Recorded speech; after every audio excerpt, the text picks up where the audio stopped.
بسم اللہ الرحمن الرحیم۔ السلام علیکم۔ یہ کتاب آپ کے لیے کاشانہ بصیرت کی جانب سے ریکارڈ کی جا رہی ہے۔ پارٹ نمبر 12 صفحہ نمبر 251۔ کتاب کا نام ہے اصول عقائد۔ 10واں سبق حضرت امام مہدی 12ویں امام اور دنیا کے مصلح اعظم۔ تاریخ شب کا اختتام۔ جب بھی ہم آج کے حالات کو دیکھتے ہیں تو ہمیں ہر طرف ظلم و زیادتی، قتل و غارت،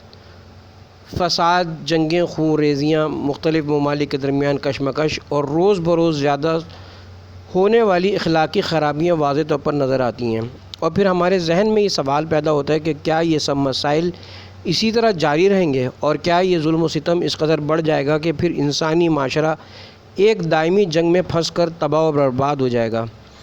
اور کیا صحیح اسلامی عقائد سے انحراف اور اخلاقی برائیاں انسانی معاشرے کو اسی طرح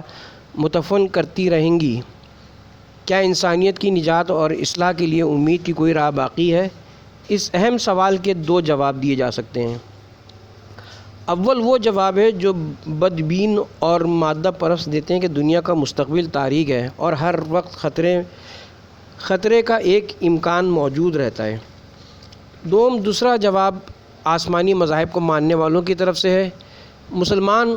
اور ان میں سے بالخصوص اہل تشیع اس سوال کے جواب میں کہتے ہیں کہ اسی تاریک اور بھیانک شب کے پیچھے امید کی ایک صبح موجود ہے۔ یہ سیاہ و تاریک ابر، موت کے طوفان اور ویرانی پھیلا دینے والے سیلاب ایک دن ختم ہونے والے ہیں، اور پھر اس کے بعد ایک روشن آسمان اور چمکتا ہوا سورج اور امن و امان کی فضا انسانی معاشرے کے سامنے آنے والی ہے۔ مشکلات کے یہ خوفناک بھنور ختم ہو جائیں گے اور افق پر ایک نجات کا ساحل ہماری نظروں کے بالکل قریب ہوگا۔ دنیا ایک عظیم مسلح کے انتظار میں ہے جو تمام دنیا کو ایک انقلاب کے ذریعے عدل و حق سے بھر دے گا۔ البتہ مختلف مذاہب کے ماننے والے اس عظیم مسلح کو الگ الگ ناموں سے جانتے ہیں، جیسے ایک شاعر کے بقول، ہماری تعبیریں مختلف ہیں مگر آپ کو حسن و زیبائی ایک حقیقت ہے، اور ہمارے تمام اقوال اسی حسن و زیبائی کی طرف اشارہ کرتے ہیں۔ فطرت اور مصلح اعظم کا ظہور۔ باطنی الہامات کے جن کی امواج بعض اوقات انسان کے عقلی فیصلوں سے بھی زیادہ طاقتور ہوتی ہے، وہ نہ صرف خدا کی معرفت کے حصول کے لیے ہماری رہنمائی کرتی ہیں بلکہ وہ تمام مذہبی اعتقادات کی طرف ہماری رہنمائی کرتی ہیں۔ وہ باطنی الہامات اس مسئلہ مصلح اعظم کا ظہور کے بارے میں بھی ہماری رہنما ہیں۔ باطنی الہامات کی علامات۔ پہلی علامت عالمگیر عدالت و انصاف سے عشق و محبت ہے۔ یہی وجہ ہے کہ دنیا کے تمام انسان اپنے تمام تر اختلافات کے باوجود اور بغیر کسی استثناء کے صلح و عدالت سے عشق رکھتے ہیں، اور ہم سب اسی کے لیے آواز بلند کرتے ہیں اور اس کے لیے کوشش کرتے ہیں، اور عالمگیر صلح و عدالت کے اپنے تمام تر وجود کے ساتھ متمنی ہیں۔ مصلح اعظم کے ظہور کے فطری ہونے کی اس سے بہتر دلیل ممکن نہیں ہے، کیونکہ ہر جگہ اور ہر ایک کی ایک جیسی تمنا اس کے فطری ہونے کی دلیل ہے۔ ہر فطری اور حقیقی عشق معشوق کے وجود اور اس کی جاذبیت اور کشش کی حکایت کرتا ہے۔ یہ کیسے ممکن ہے کہ خدا نے انسان کے دل میں اس تڑپ کو تو پیدا کیا ہو، لیکن وہ چشمہ کہ جس سے وہ سیراب ہو سکے اس کا وجود ہی نہ ہو؟ اسی وجہ سے ہم کہتے ہیں کہ انسان کا ضمیر اور عدل و انصاف کے حصول کے لیے اس کی فطری خواہش آواز بلند کہہ رہے ہیں کہ آخر کار تمام دنیا میں صلح و انصاف پھیل کر رہے گا اور ظلم و ستم کی بساط الٹ جائے گی، اور تمام انسانیت ایک پرچم تلے ایک ملک کی حیثیت سے مفاہمت اور پاکیزگی پر مبنی زندگی گزارے گی۔ دوسری علامت، دنیا کے تقریباً تمام مذاہب میں ایک مصلح اعظم کے انتظار کا نظریہ و عقیدہ کم و بیش پایا جاتا ہے، اور تمام مذاہب میں اس موضوع پر تفصیلی اور دلچسپ ابحاث موجود ہیں۔ ایک عظیم نجات دہندہ کے ظہور پر ایمان اور وجود بشریت کے زخموں پر مرہم رکھنے جیسے مسائل صرف مسلمانوں کے درمیان ہی زیر بحث نہیں ہیں، بلکہ موجودہ دلیلیں اور ثبوت اس بات کی نشاندہی کرتے ہیں کہ یہ اعتقاد ایسا عام اور قدیم ہے جو مشرق و مغرب کی تمام اقوام اور مذاہب میں موجود تھا، لیکن اسلام چونکہ ایک مکمل مذہب ہے لہٰذا اس میں مذکورہ مسئلہ زیادہ تاکید کے ساتھ موجود ہے۔ زرتشتیوں زرتشتیوں کی مشہور کتابوں میں سے ایک کتاب زند میں یزدان اور ارحمن میں ہمیشہ رہنے والی جنگ کے بیان کے بعد لکھا ہے کہ جب یزدان کی طرف سے عظیم کامیابی ہوگی اور ارحمان کو نابود کر دیا جائے گا، یہ کائنات اپنی حقیقی سعادت کو حاصل کر لے گی اور بنی آدم خوش قسمتی کے تخت پر بیٹھ جائیں گے۔ زرتشتیوں کی کتاب جامع سب نامہ میں زردشت سے یوں نقل ہوا ہے کہ تازیوں کی سرزمین سے ایک شخص ظاہر ہوگا، ایک بڑے سے سر، بڑی پنڈلیوں اور بڑے جسم والا انسان اپنے جد کے دین پر ایک بڑی فوج کے ساتھ آئے گا اور زمین کو عدل و انصاف سے پر کر دے گا۔ ہندوؤں کی کتاب وشن جوگ میں اس کا ذکر کچھ اس طرح بیان ہوا ہے کہ بالآخر دنیا ایک ایسے شخص کی طرف پلٹے گی جو خدا کو دوست رکھتا ہوگا اور وہ خدا کے خاص بندوں میں سے ایک بندہ ہوگا۔ ہندوؤں کی ایک اور کتاب باسق میں ہے کہ دنیا کا اختتام ایک عادل بادشاہ پر ہوگا، وہ فرشتوں، پریوں اور انسانوں کا رہبر ہوگا، حق و صداقت اس کے ہمراہ ہوں گے اور وہ سمندروں، زمینوں، پہاڑوں میں موجود تمام پوشیدہ چیزوں کو حاصل کرے گا۔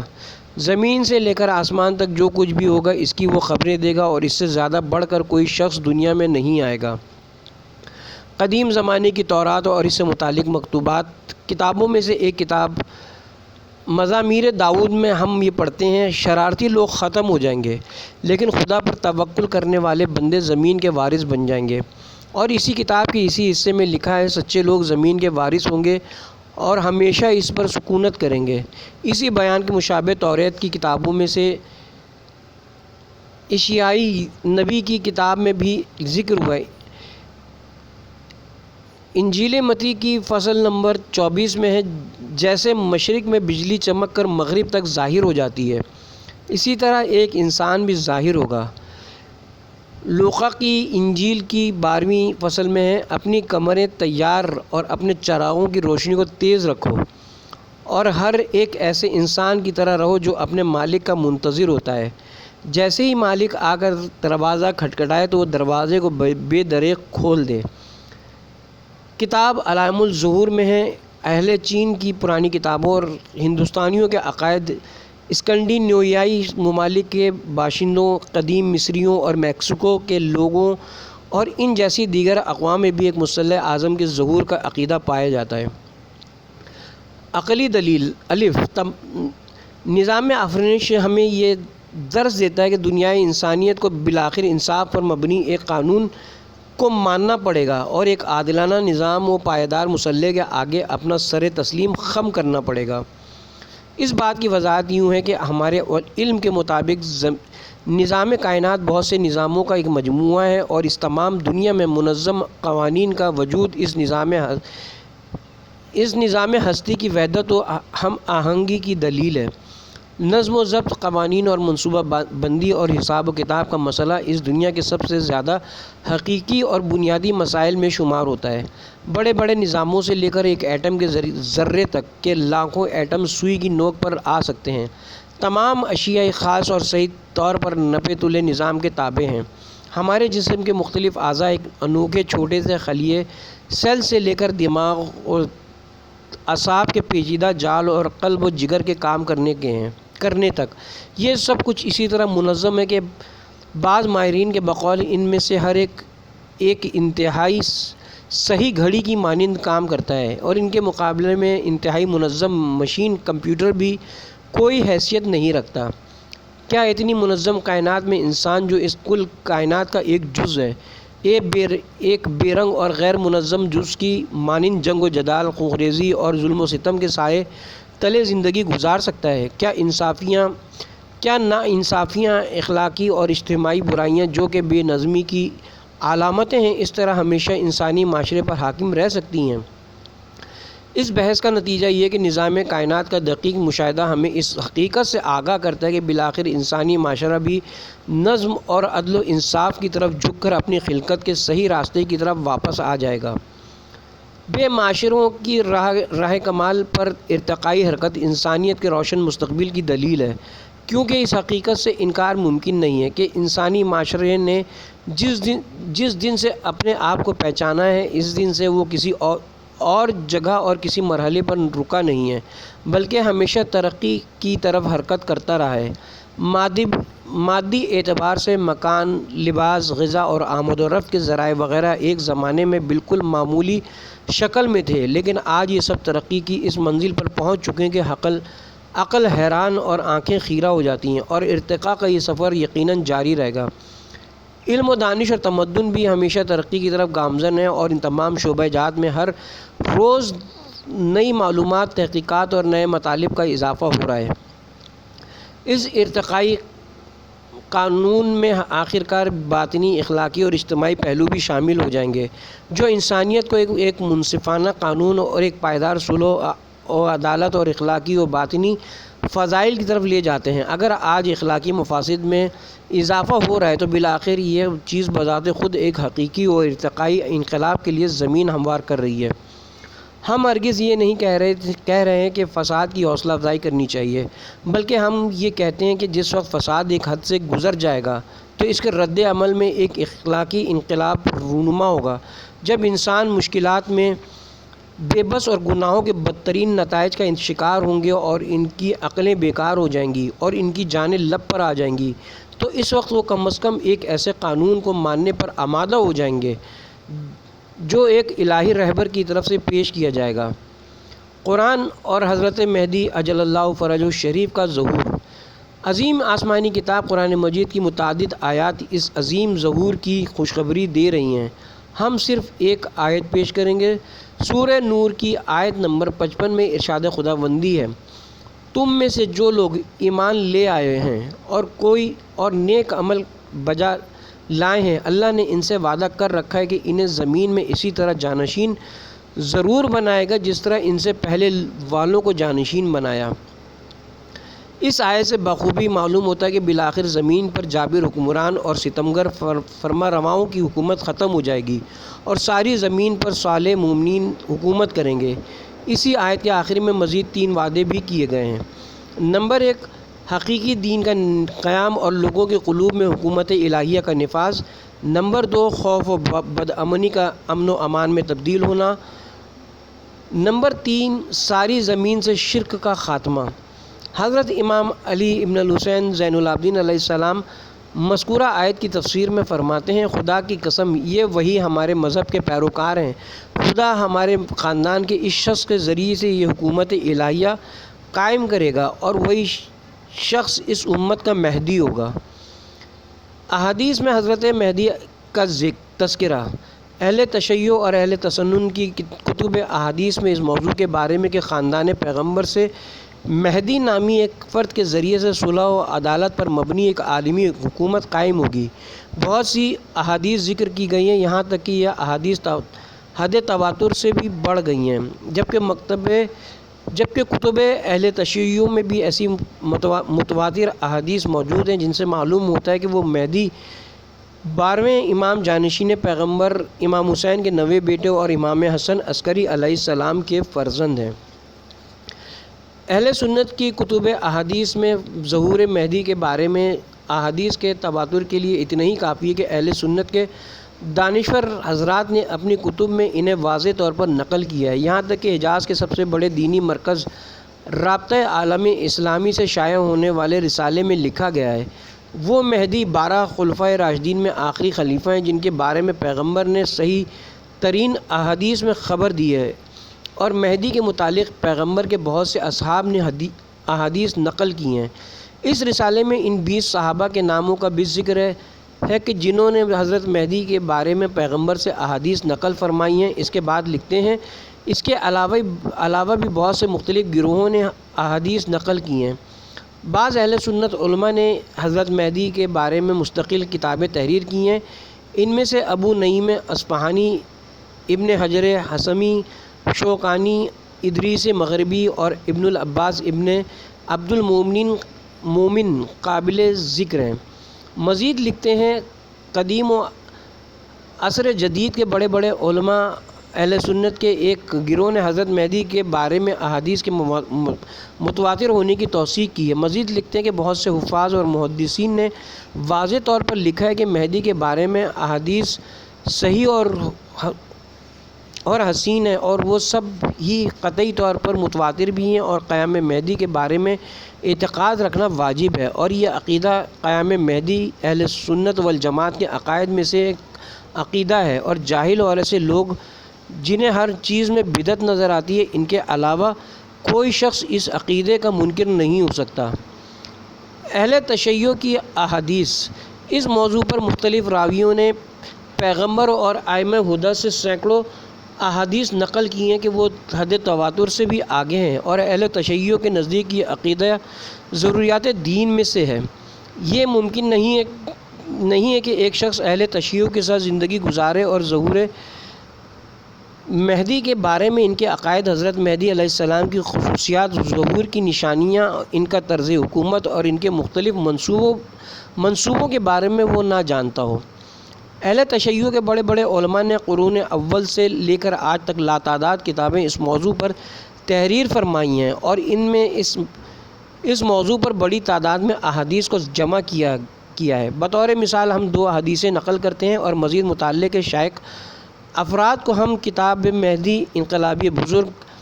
نوید امن و امان صدر الدین صدر کی کتاب المہدی وغیرہ کی طرف رجوع کرنے کی دعوت دیتے ہیں۔ پیغمبر اکرم صلی اللہ علیہ وسلم نے فرمایا، اگر دنیا کی زندگی کا آخری دن رہ جائے تو بھی خدا اس دن کو اتنا طولانی کرے گا کہ میرے اہل بیت سے ایک شخص کو محبوس کرے تاکہ وہ زمین کو اسی طرح عدل و انصاف سے بھر دے جس طرح وہ ظلم و جور سے بھری ہوئی ہے۔ ایک اور حدیث میں حضرت امام جعفر صادق علیہ السلام فرماتے ہیں، جب حضرت قائم ظہور فرمائیں گے تو اپنی حکومت کی بنیاد عدل و انصاف پر رکھیں گے۔ ان کے دور حکومت میں زمین سے ظلم و جور کا خاتمہ ہو جائے گا، ان کے وجود کی برکت سے راستے پرامن ہو جائیں گے، زمین اپنی برکات خزائن کو اگل دے گی اور حق اس کے حقدار تک پہنچ جائے گا۔ حضرت مہدی علیہ اجل اللہ تعالیٰ فرج شریف انسانوں کے تمام مسائل کو اسی طرح حل کریں گے جیسے حضرت داؤد اور حضرت محمد صلی اللہ علیہ وآلہ وسلم حل فرماتے تھے۔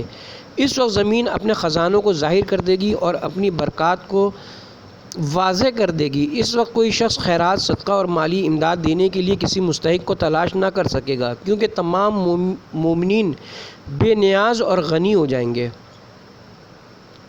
ہم جانتے ہیں کہ امام عصر کی غیبت کے زمانے میں امامت اور ولایت کے معین شدہ خطوط کا تحفظ اور ان کی بقا امام کے عام نائبین یعنی علماء و فقہاء کے ذریعے ہوتی ہے۔ معاد، پہلا سبق، موت اختتام ہے یا آغاز؟ بہت سے لوگ موت سے ڈرتے ہیں، کیوں؟ موت ہمیشہ لوگوں کی نظروں میں ایک وحشتناک ہولہ کی صورت میں ابھرتی رہی ہے۔ بہت سے مقامات پر صرف اس کی سوچ اور فکری زندگی کا سارا مزہ خراب کر دیتی ہے۔ لوگ نہ صرف موت سے ڈرتے ہیں بلکہ قبرستان کے نام سے بھی دور بھاگتے ہیں اور کوشش کرتے ہیں کہ قبور اور مقبروں پر رزق و برق آرائش اور زیبائش کر کے ان کی حقیقت سے غافل ہو جائیں۔ موت کا یہ خوف ادبی دنیا کے مختلف آثار میں بھی واضح طور پر محسوس کیا جا سکتا ہے، اور ہمیشہ سے اسے مختلف انداز مثلاً موت کا ہولہ، موت کا پنجہ، موت کا تماچا اور اس قسم کے دوسرے الفاظ سے تعبیر کیا جاتا ہے۔ ایرانی کلچر میں جب کوئی چاہتا ہے کہ کسی مردے کا نام لے تو اس لیے کہ سامنے والا وحشت نہ کھائے، پہلے اس قسم کے جملے اب سے دور، میری زبان گنگ ہو، 7 پہاڑ درمیان ہوں، جو اس کی خاک ہے وہ تمہاری عمر ہو وغیرہ لا کر کوشش کرتا ہے کہ سننے والے اور موت کے ذکر کے درمیان ایک دیوار کھڑی کر دے۔ لیکن ہمیں تحقیق و تجزیے کے ساتھ یہ بات معلوم کرنی چاہیے کہ انسانوں میں ہمیشہ سے پائے جانے والی اس وحشت کا سبب اور سرچشمہ کیا ہے، جبکہ اس عمومی کیفیت کے برعکس بعض لوگ نہ صرف یہ کہ موت سے خائف نہیں ہوتے بلکہ موت کے سامنے مسکراتے ہیں اور فخریہ انداز سے موت کے استقبال کے لیے قدم بڑھاتے ہیں۔ ایسا کیوں ہے؟ ہم تاریخ میں پڑھتے ہیں کہ جب بعض لوگ آب حیات اور اکسیر جوانی کی تلاش میں مارے پھر رہے تھے تو اس وقت کچھ لوگ جذبہ عشق سے لبریز جہاد کے مورچوں کی طرف تیزی سے بڑھ رہے تھے، اور نہ صرف موت کا مسکرا کر سامنا کر رہے تھے بلکہ اپنی طولانی زندگی سے شکوہ کرتے ہوئے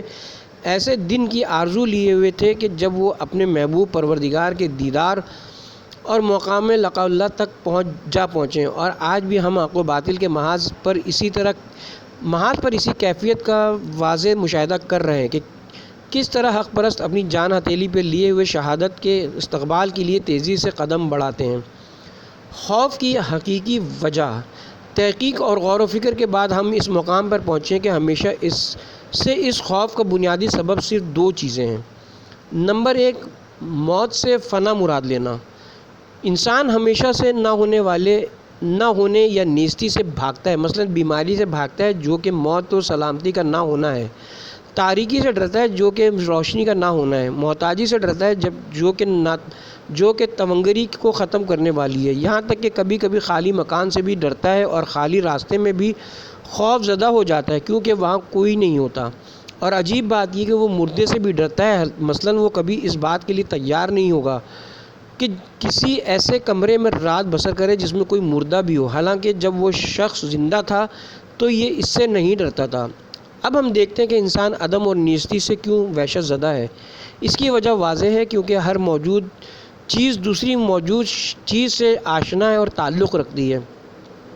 جبکہ کسی بھی موجود چیز کی غیر موجود سے آشنائی نہیں ہے، لہٰذا ہماری عدم سے اجنبیت مکمل طور پر طبعی ہے۔ اب اگر ہم موت کو ہر چیز کا اختتام سمجھیں اور یہ خیال کریں کہ مرنے سے سب کچھ ختم ہو جاتا ہے، تو پھر ہم یہ حق رکھتے ہیں کہ موت سے ڈریں، یہاں تک کہ اس کے نام اور اس کے خیال سے ہی وحشت کھائیں، کیونکہ موت ہم سے ہر چیز چھین لیتی ہے۔ لیکن اگر موت کو ایک نئی جاویدانی زندگی کا آغاز اور ایک بہت بڑے جہان کی طرف کھلنے والا دریچہ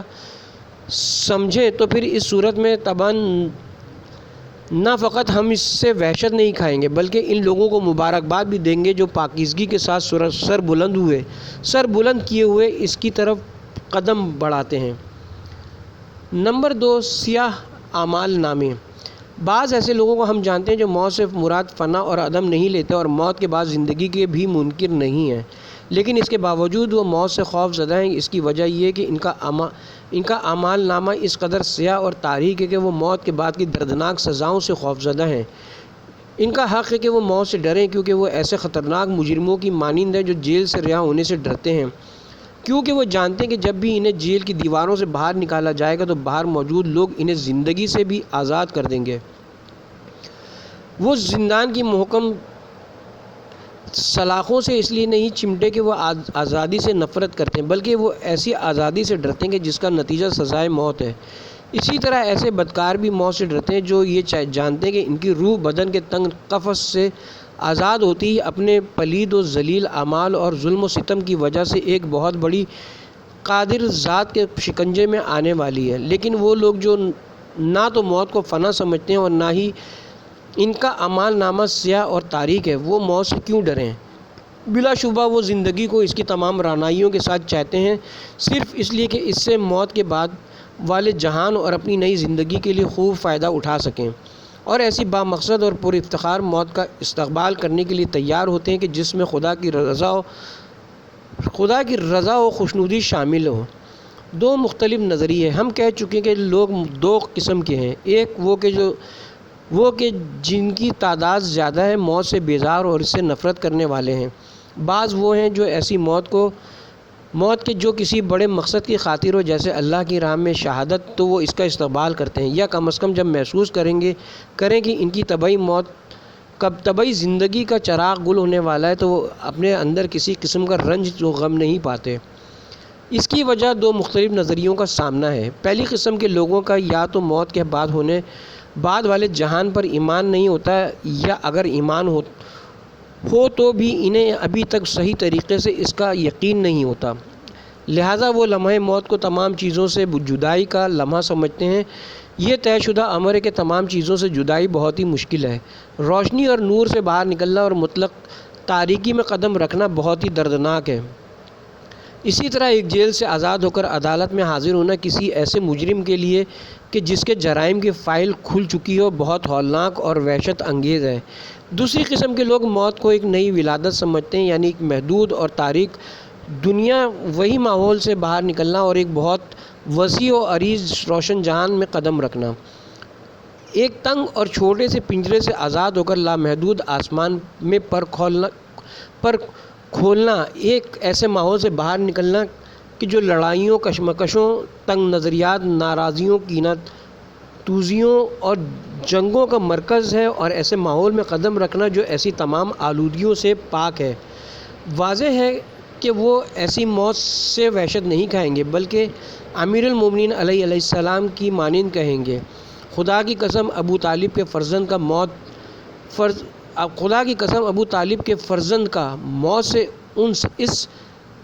شیرخوار بچے سے زیادہ ہے جو ماں کی چھاتیوں سے مانوس ہے۔ یا موت اگر دلیر اور شجاع ہے تو اس سے کہو کہ میرے پاس آئے تاکہ میں اسے اپنی گود میں بھینچ لوں۔ اس نے تو مجھ سے رنگ برنگے درویشانہ پہران لیے ہیں، جبکہ میں نے اس سے دائمی زندگی لی ہے۔ کتنا اچھا لگتا ہے کہ جب ہم اسلامی تاریخ میں امام حسین علیہ السلام اور ان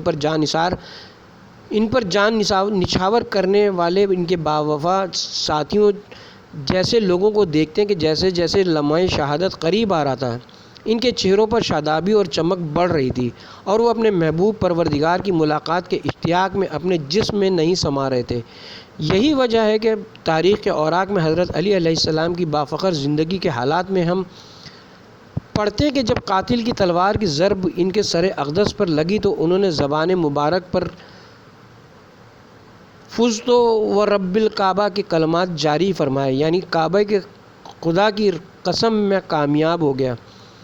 یہ واضح ہے کہ اس بات کا یہ مطلب نہیں کہ انسان اپنی زندگی کو خواہ مخواہ خطرات میں ڈالے اور زندگی جیسی عظیم نعمت سے لاپرواہ ہو جائے اور عظیم مقاصد تک پہنچنے کے لیے زندگی سے فائدہ نہ اٹھائے، بلکہ ہماری مراد یہ کہ انسان زندگی سے صحیح طریقے سے فائدہ اٹھائے اور کبھی بھی زندگی کے ختم ہو جانے کے خیال سے وحشت زدہ نہ ہو، بالخصوص اس وقت کہ جب وہ اعلیٰ اور عظیم اہداف کی راہوں پر گامزن ہو۔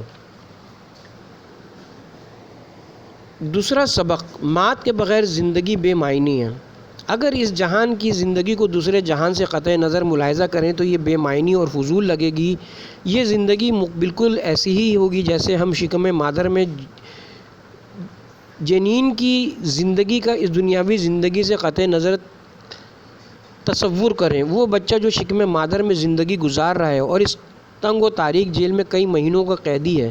اگر اس وقت اسے عقل و دانائی حاصل ہو جائے اور وہ حالت جنین والی زندگی کے بارے میں سوچے تو یقیناً حیران ہوگا اور اپنے آپ سے سوال کرے گا، میں کیوں اس تاریک جیل میں محبوس ہوں؟ کیوں میں یہاں پانی اور خون میں اپنے ہاتھوں اور پاؤں کو حرکت دوں؟ زندگی کے آخر میں یہاں مجھے کیا نتیجہ حاصل ہوگا؟ میں کہاں سے آیا ہوں اور کس لیے آیا ہوں؟ لیکن اگر اسے یہ بتایا جائے کہ یہ ایک ابتدائی دور ہے، یہاں تمہارے اعضاء کی شکل و صورت بنتی ہے، انہیں قوت ملتی ہے تاکہ ایک وسیع تر دنیا میں حرکت کے لیے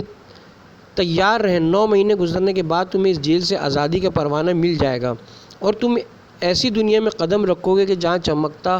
سورج اور روشن چاند، سرسبز درخت اور پانی کی جاری نہریں اور بہت سی اقسام کی نعمتیں ہوں گی۔ تو اس وقت وہ اطمینان بھرا سانس لے گا اور کہے گا کہ میں اب سمجھا کہ یہاں میرے وجود کا فلسفہ کیا ہے۔ یہ ایک ابتدائی مرحلہ ہے، دوسری دنیا تک رسائی کے لیے ایک پل ہے، یہ ایک بڑی یونیورسٹی تک جانے کی کلاس ہے۔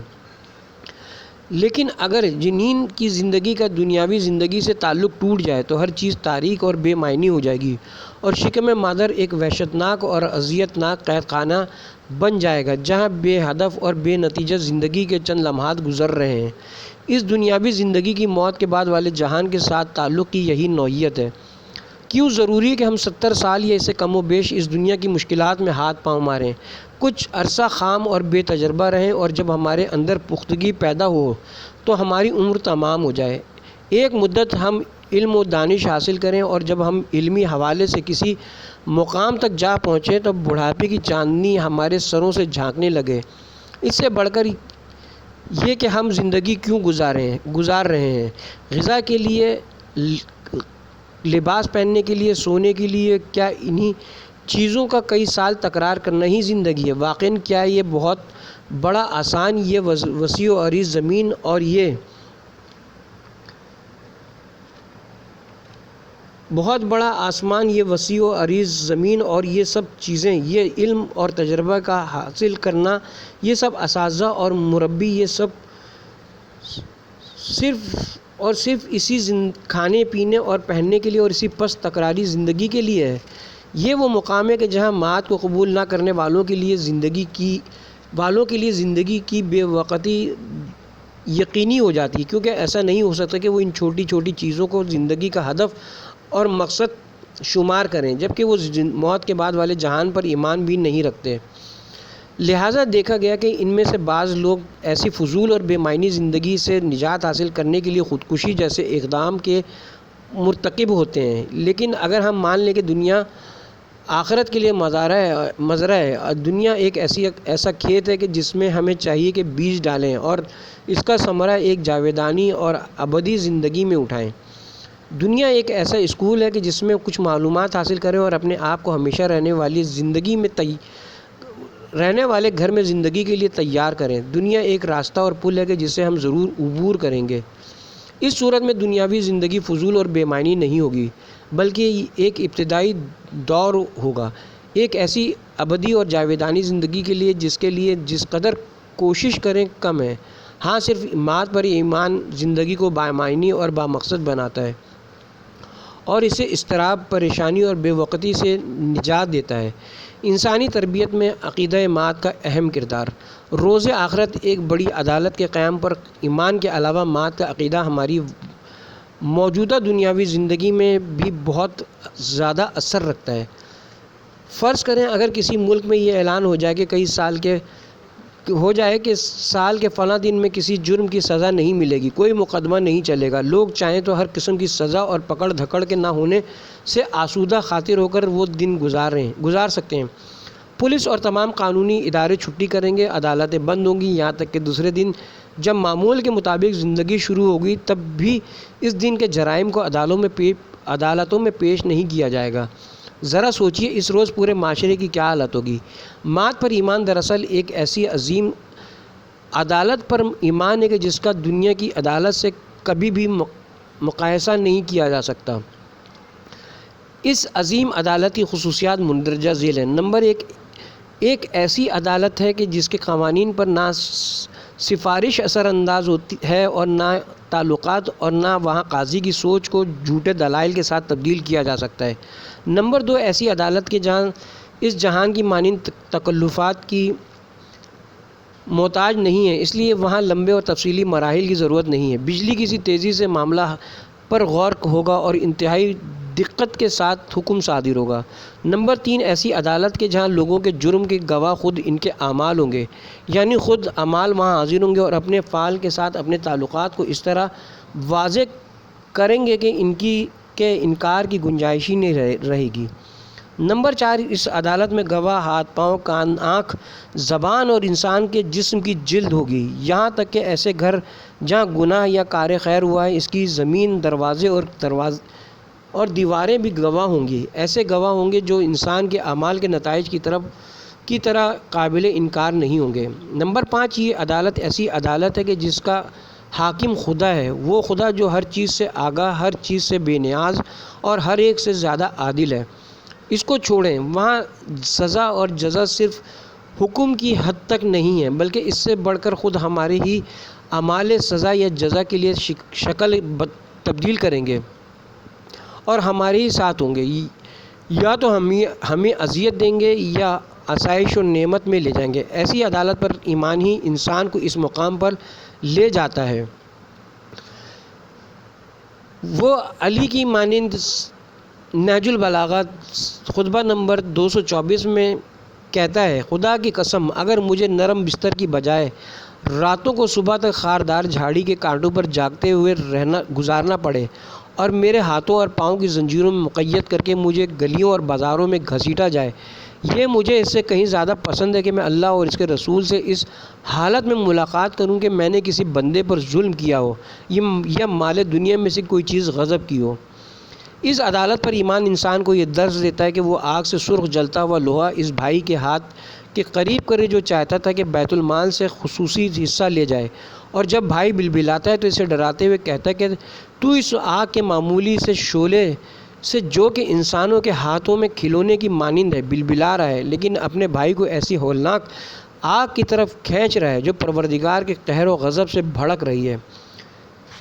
نہج البلاغہ خطبہ نمبر 224۔ آیا ایمان کے اس مرتبے پہ فائز انسان کو فریب دیا جا سکتا ہے؟ آیا رشوت کے ساتھ اس کے ضمیر کو خریدا جا سکتا ہے؟ آیا یہ ممکن ہے کہ اسے لالچ یا دھمکی سے رائے حق سے ہٹا کر ظلم و ستم پر مجبور کیا جائے؟ قرآن مجید میں ارشاد ہے کہ جب گناہ گار اپنے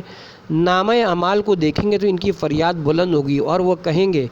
یہ کیسا نامہ اعمال ہے، اس نے کسی چھوٹی اور بڑی بات کو نہیں چھوڑا بلکہ سب کو درج کر لیا ہے۔ اس دن پر عدالت کے ایمان سے روح انسان کی گہرائیوں میں ہر کام کرتے وقت ذمہ داری کے احساس کی ایک طاقتور موج پیدا ہوتی ہے، اور یہی احساس اسے ہر قسم کے انحراف، ظلم و گمراہی اور زیادتی کے مقابل کنٹرول کرتا ہے۔